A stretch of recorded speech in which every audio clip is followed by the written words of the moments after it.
Hello, welcome dear students.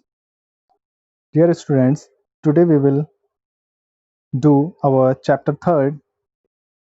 So today we are going to begin our chapter 3rd first exercise. The chapter name is squares and square roots. In this chapter we will study about different squares and their roots. So before the exercise, I want to explain something. First, initially I want to tell you that what is the square of a number. Here I can show that if I say a square of any number, like if I will say the square of 2, the square of 2, it means you have to write 2 and power 2. So हम जब भी बात करेंगे कि square किसी number का जो होगा वो हमेशा क्या होगा, the square of any number will be the product of the number by it self. Means जब भी किसी भी चीज का आप स्क्वायर लिखेंगे, the square of 3 will be the multiply of a number by itself. So it is the meaning of square. Square का simple सा मतलब है कि अगर मैं आपसे जिस भी नंबर के स्क्वायर की बात करूं तो उसका मतलब है कि वही नंबर उसी से मल्टीप्लाई होकर लिखा जाएगा, तो वो उसका क्या कहलाएगा, वो मल्टीप्लाई उसका क्या कहलाएगा, वो उसका स्क्वायर कहलाएगा। मीन्स टू पावर टू को हम क्या लिख सकते हैं, 2 × 2। 3 पावर 2 को हम क्या लिख सकते हैं, 3 × 2, 3 × 3 sorry. So the square means the product of the number by itself. This is as a square. Now I want to tell you that all natural numbers are not perfect square. अब हम बात करेंगे कि perfect square क्या होता है. Now we will talk about what is perfect square. अगर मैं आपसे बात करूं कि 4 है हमारे पास एक नंबर है 5, एक नंबर है हमारे पास 6।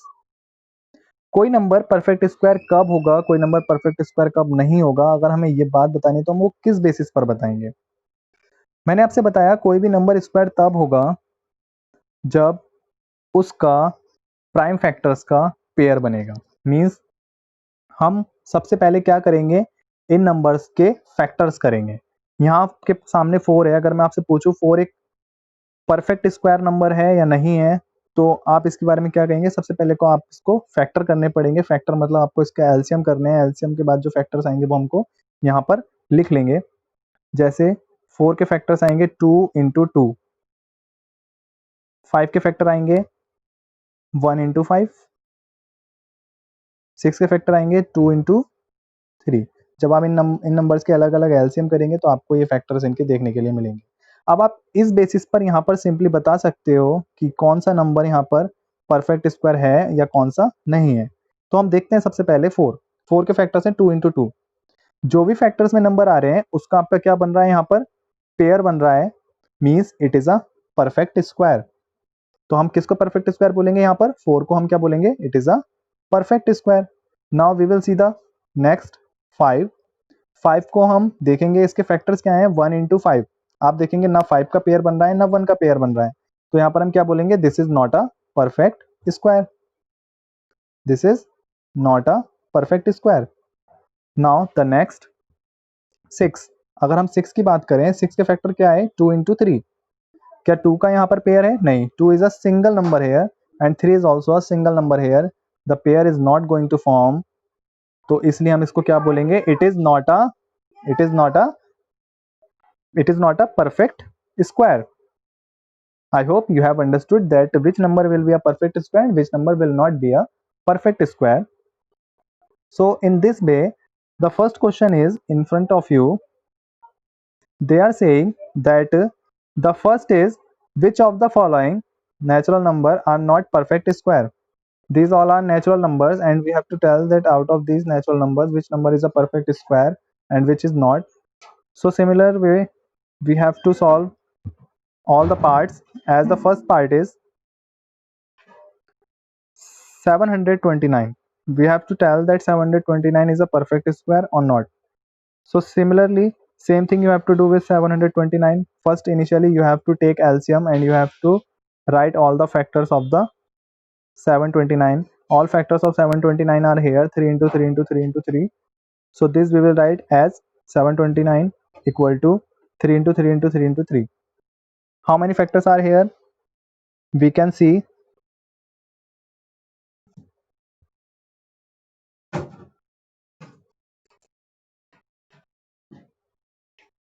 that here are 1, 2, 3, 4, 5, 6 factors are here.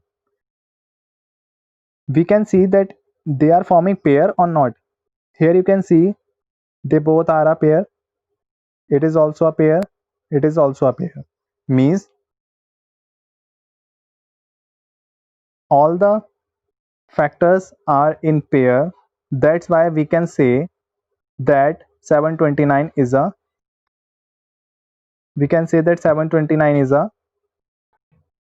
perfect square. Okay, because 729 is a product of pairs of equal prime factors. What is the meaning of this line? That 729 is a product means this multiply of what? Pair of means this. ये जो आपके यहाँ पर pair form हो रहा है 1 2 3 3 pairs का multiply है किसका? प्राइम फैक्टर्स का. These all are prime factors. ये जो 3 3 3 3 3 ये प्राइम फैक्टर्स हैं. प्राइम फैक्टर्स का मतलब आप समझते हैं ना? प्राइम फैक्टर्स मतलब वो फैक्टर्स जिनको और हम स्मॉलेस्ट फॉर्म में नहीं लिख सकते. मीन्स 3 केवल अपनी टेबल में आता है और 3 की टेबल में आता है. That's why 3 is a prime number. So these all are prime factors. और इन सबके यहाँ पर क्या फॉर्म हो रहे हैं? पेयर फॉर्म हो रहे हैं. इसीलिए क्या हो गया है यहाँ पर? परफेक्ट स्क्वायर हो गया है. और पेयर ये ध्यान रखना हमेशा जो सेम नंबर होंगे उन्हीं का आपस में पेयर बनेगा. 3 का 3 के साथ, 3 का 3 के साथ, या 3 का 3 के साथ. Now come to the second part. Similarly, you can solve other part also. Now you can see here the next part. There is 5488. You have to write all the factors of 5488. Then you have to write it in this form: 2 into 2 into 2 into 2, 7 into 7, 7 into 7. Now you have to see that they are forming pair or not. See,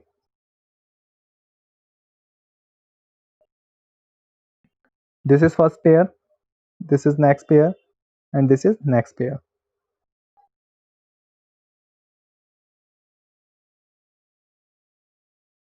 This is the next pair. Now you can see that this 7 is a single term. This 7 is in single term. This is a single 7.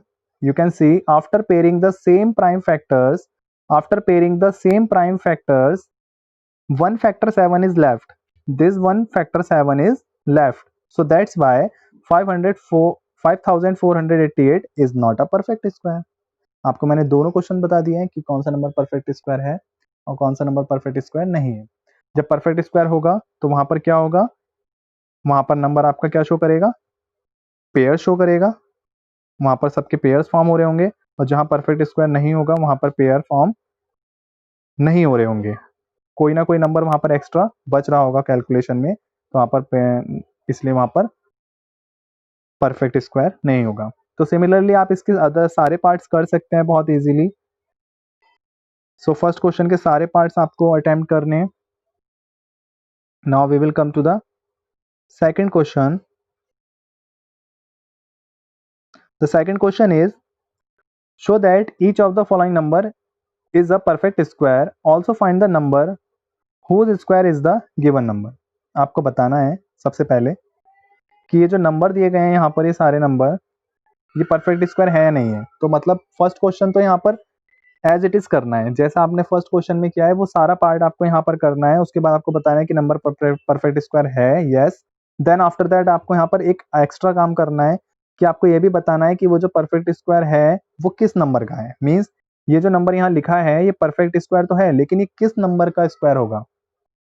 जैसे मैं आपको एक example दूं, यहाँ पर मैं अगर बात करूं कि 16 एक नंबर है, ये परफेक्ट स्क्वायर है या नहीं है. अगर आप इसके फैक्टर करेंगे तो इसके फैक्टर आएंगे 2 into 2 into 2 into 2. Means 4 times 2 आएंगे. कैसे? इसके फैक्टर्स होंगे 2 इंटू 2 इंटू 2 इंटू 2. 4 टाइम्स 2 होंगे मल्टीप्लाई में. मैं अगर बात करूं यहाँ पर कि 16 आपका परफेक्ट स्क्वायर है या नहीं है, अगर है तो किस नंबर का है, तो हम इजीली यहाँ देख सकते हैं कि 16 के फैक्टर जो आए वो 2 इंटू टू इंटू टू आए हैं 4 टाइम्स। हम यहाँ पर अगर इसके पेयर्स बनाएंगे तो yes, one pair and another pair. इसके जो फैक्टर्स हैं वो किस में है, पेयर्स में है, इसलिए 16 क्या है, परफेक्ट स्क्वायर है। अब हम बात करेंगे किसका परफेक्ट स्क्वायर है, तो हम यहाँ पर क्या करते हैं, जब भी हमें ये देखना है कि किसका परफेक्ट स्क्वायर होगा, तो ये जो पेयर्स होते हैं हम इनको वन वन टाइम लिख लेते हैं। यहाँ पे ये जो पेयर आया इसको वन टाइम, फिर मल्टीप्लाई साइन लगाएंगे, यहाँ से ये वाला पेयर जो आया इसको वन टाइम, तो 2 इंटू टू जो आएगा वो कितना आएगा, इक्वल टू 4। तो हम बता देंगे यहाँ पर कि जो 16 है, ये 16 किसका परफेक्ट स्क्वायर हो गया यहाँ पर, 4 का। I hope you have understood. So now let just do first part.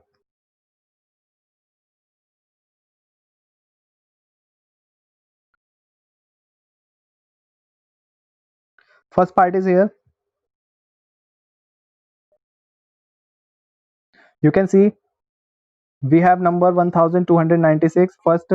Similarly first question we are doing in this second question, we are taking all the factors together, we are writing factors in this form, then we are making pairs and we are telling that it is perfect square or not. You can see these all numbers are in pair or not. Let's just see, these two are in pair, these two are in pair, these two are in pair, and these two are also in pair. Okay, after pairing same prime factors, no factor is left. You can see here is written after pairing the same prime factors, no factor is left. Means यहाँ पर सभी numbers क्या है, pairs की form में change हो गए हैं सारे फैक्टर्स। तो हम कह देंगे कि ये जो है नंबर हमारा क्या है, परफेक्ट स्क्वायर है। अभी किसका परफेक्ट स्क्वायर होगा, मैंने आपको अभी समझाया लास्ट एग्जाम्पल में, हर एक पेयर को आपको सिंगल सिंगल टाइम मल्टीप्लाई में लिख लेना है। So this 1296 is a perfect square of what, हमने एक बार इस पेयर को यहाँ लिख लिया है सिंगल टाइम, फिर मल्टीप्लाई साइन लगाएंगे, फिर इस वाले पेयर को एक बार यहाँ लिख लिया है सिंगल टाइम, फिर मल्टीप्लाई साइन लगाएंगे, फिर इस वाले पेयर को यहाँ एक बार लिख लिया है वन टाइम, फिर मल्टीप्लाई साइन लगाएंगे, फिर इस वाले पेयर को हमने वन टाइम यहाँ लिख लिया है मल्टीप्लाई। जब हम इन सब की मल्टीप्लाई करेंगे देयर इज 36, तो 1296 is a perfect square of 36। Now see second part. In second part also they are doing same thing. There is 1764. First initially you have to find out all the factors. All the factors we are taking by LCM. Then we are writing it in this form. Then we will see these are in pair or not. Let's just do. These two are in pair. These two are in pair. These two are in pair. Yes. All are in pair. There is no factor is left. They are saying there is no factor left. So that's why it is a perfect square. अब ये किसका perfect square होगा, हम देखेंगे यहाँ पर कि 176 is a perfect square of what. हम इस पेयर को एक बार मल्टीप्लाई में यहाँ लिखेंगे, फिर नेक्स्ट मल्टीप्लाई के साथ इस पेयर को एक बार यहाँ लिखेंगे, फिर नेक्स्ट मल्टीप्लाई के साथ इसको एक बार लिखेंगे, और जब हम इस तीनों को मल्टीप्लाई करेंगे साथ में, then all three numbers will be multiplied together. Now the answer will come as 42। सो हम बता देंगे कि 1764 is a perfect square of 42। इसका मतलब है यहाँ पर कि अगर 42 को हम स्क्वायर करेंगे, मतलब 42 को स्क्वायर का मतलब है 42 इंटू 42 करेंगे, तो आपका जो आंसर आएगा वो क्या आएगा, 1720, sorry 1764। Clear, means this 42 is a square, this 42 is the square of 42 will be the 1764। इसका मतलब है कि 1764 42 का परफेक्ट स्क्वायर है। Clear, now come to the next question. Here in the next question, third question, your third question is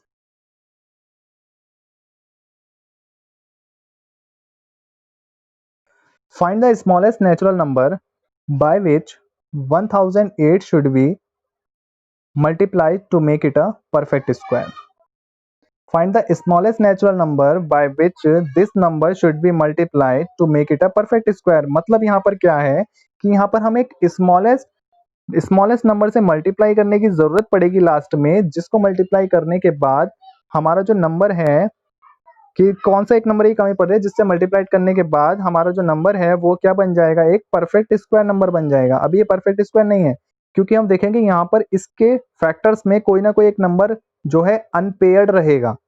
means अगर आप यहाँ इसको पेयर करेंगे तो ये एक पर पेयर बन रहा है, यहाँ पर ये एक पेयर बन रहा है, ये एक पेयर बन रहा है, बट 7 यहाँ पर सिंगल नंबर है, तो इसलिए ये एक परफेक्ट स्क्वायर नंबर नहीं है. इसीलिए वो यहाँ पर बोल रहा है कि कौन से स्मॉलेस्ट नंबर से इस नंबर को हम मल्टीप्लाई करें, जिससे मल्टीप्लाई होने के बाद ये 1008 को जब मल्टीप्लाई कर देंगे तो जो नंबर हमें मिलेगा वो क्या बन जाएगा, एक परफेक्ट स्क्वायर नंबर बन जाएगा. तो हमें केवल यहाँ पर ये बताना है कि इस नंबर को हमें उस कौन से नंबर से मल्टीप्लाई करनी है जिससे एक परफेक्ट स्क्वायर नंबर बन जाएगा. आप खुद बताइए कि अगर यहाँ पर एक 7 और मिल जाए हमको तो क्या ये नंबर परफेक्ट स्क्वायर बन जाएगा? यस. अगर यहाँ पर हमें एक 7 और मिल जाए तो यहाँ 7 का पेयर बन जाएगा और ये क्या हो जाएगा, एक परफेक्ट स्क्वायर नंबर हो जाएगा. तो इट मीन्स हमें इस नंबर को 1008 को किससे मल्टीप्लाई करने की नीड है? You can see here it is written clearly that after pairing the same kind of prime factors, one factor 7 is left. 7 एक फैक्टर बचा है. और ये हमने किया कैसे हैं ये वाले फैक्टर्स, जैसे कि हम अभी लास्ट क्वेश्चंस में करते हुए आ रहे हैं.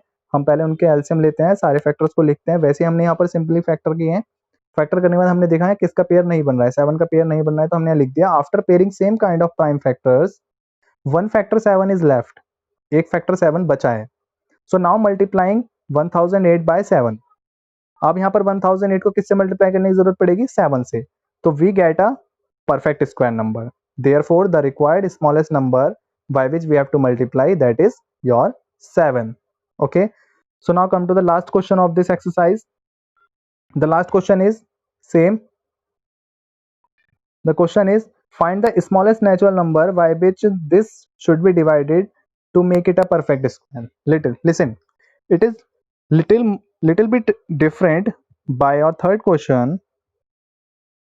There they want after multiply, and here they are saying you need to divide. So we have to give our result that by which number we have to divide to make our 5808 as a perfect square. आप देखेंगे यहाँ 5000 हमें करना कुछ नहीं है, हमें यहाँ पर फिर से वही काम करना है. अब सबसे पहले आप इसके फैक्टर्स करेंगे. सभी क्वेश्चंस में हम ये काम जरूर करते आ रहे हैं, जिस नंबर का हमें जो भी करना है पहले हम उसके फैक्टर्स करेंगे, उसके फैक्टर्स को देखेंगे. फैक्टर्स को देखने के बाद ही हमें पता चलता है कि वो नंबर एक परफेक्ट स्क्वायर है या नहीं है. अगर नहीं है तो किस नंबर से मल्टीप्लाई करना है, किस नंबर से डिवाइड करना है, वो हम बाद में देखते हैं. सबसे पहले हम इसको फैक्टर्स में लिखेंगे. फैक्टर्स में लिखने के बाद इसके जो फैक्टर्स आए हैं वो आए हैं आपके यहाँ पर ये 2 into 2 into 2 into 2 into 3 into 11 into 11. अब आप यहाँ पर ध्यान से देखिए, हम यहाँ पर जब इसके पेयर्स करेंगे तो ये एक पेयर है, this is a kind of pair, this is also a pair, and this 11 into 11 is also a pair of same number. But what is left here? 3 is left here. So 3 is a single factor left alone. So that's why 3 is a extra part of a factor. उसने यहाँ पर question में क्या पूछा था, अभी आप question read करेंगे वापस से देखेंगे तो वहां लिखा है, बुक में देखेंगे, find the smallest natural number by which this should be divided. मतलब हमें यहाँ पर मल्टीप्लाई करके नहीं बताना है, हमें यहाँ पर डिवाइड करके बताना है कि हमें यहाँ पर क्या नंबर डिवाइड करना चाहिए जिससे ये क्या बन जाए, परफेक्ट स्क्वायर. डिवाइड मतलब यहाँ पर किस नंबर से डिवाइड करके कौन सा नंबर यहाँ से फिनिश कर दिया जाए. जो नंबर यहाँ पर अनपेयर्ड रहेगा, ध्यान से सुनिए, जो नंबर अनपेयर्ड रहेगा उसी नंबर से हम डिवाइड कर देंगे तो वो नंबर यहाँ से फिनिश हो जाएगा. अगर यहाँ से मैं 3 को डिवाइड कर दूं 3 से तो ये नंबर फिनिश हो जाएगा यहाँ से, और बाकी सारे पेयर बन जाएंगे आपके 1 2 3, तीनों पेयर परफेक्ट बन जाएंगे. तो यहाँ पर 3 से डिवाइड करने के बाद 3 यहाँ पर कैंसिल हो जाएगा और ये पूरा क्या बन जाएगा, एक परफेक्ट स्क्वायर बन जाएगा. तो किस नंबर से डिवाइड करनी पड़ेगी, जो नंबर आपका अनपेयर्ड रहेगा. आप देखेंगे यहाँ लिखा है after pairing the same kind of prime factors factor 3 is left. This factor 3 is left. Now dividing the number 3 number by 3, we get a perfect square. So this whole we have to divide it by 3 so that we can cut 3 by 3 and this perfect pair will be left. Therefore the square root of the resulting number will be, अब देखो यहाँ पर square root क्यों निकाला है इन्होंने,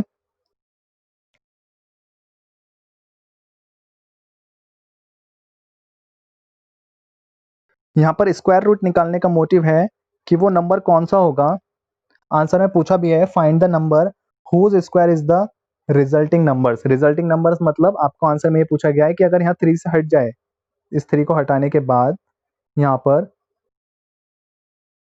इस 3 को यहाँ से हटाने के बाद